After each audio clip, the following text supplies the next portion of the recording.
যে ধোঁকা দিচ্ছে সে যতই লজিক বা এক্সকিউজ দেখাক না কেন, ধোঁকার একটা আলাদা স্মেল আছে যা ষষ্ঠ ইন্দ্রিয় কখনোই মিস করে না।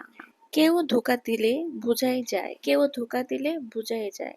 আপনাকে কেউ যদি ধোঁকা দেয়, ঠকিয়ে দেয়, আপনি মন খারাপ করবেন না, কারণ সবাই কিন্তু ঠকতে পারে না। একমাত্র ভালো মনের মানুষটাই কিন্তু ঠকে যায়।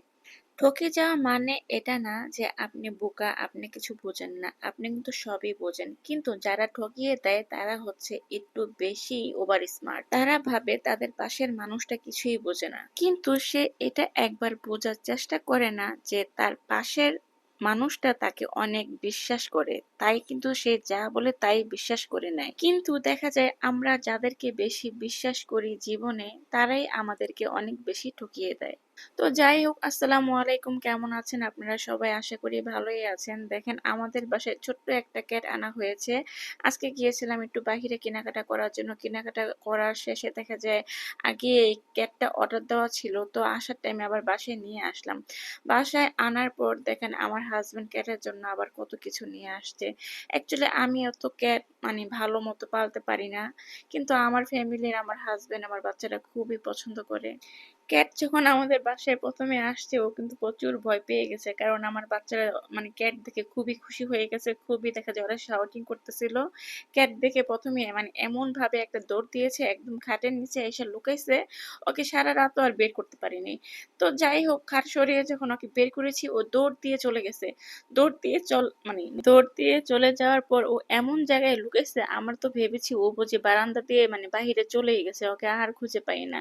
তো যাই হোক, শেষমেশ কিন্তু ওকে বাসায় আবার ফিরে পাওয়া গেছে। তো পাওয়া যাওয়াতে আমরা সবাই অনেক বেশি খুশি হয়েছি।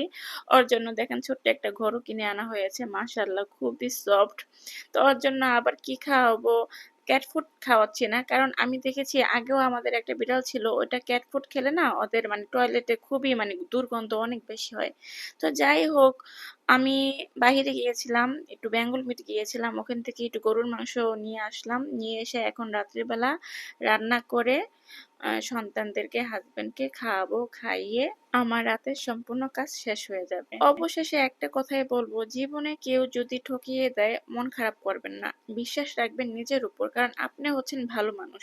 যে ঠকে যায় সে সবসময় ভালো মানুষ থাকে, কারণ খারাপ মানুষটা কখনো জীবনে ঠকে না, তারা চালাকি করে কোনো না কোনো ভাবে জয়ী হয়ে যায়। তো ঠকে গেলে মন খারাপ করবেন না, আল্লাহর উপর ভরসা রাখবেন। আপনি হয়তো পৃথিবীতে ঠকে যাচ্ছেন, বাট এক সময় এটা রিটার্ন গিফট অবশ্যই পাবেন।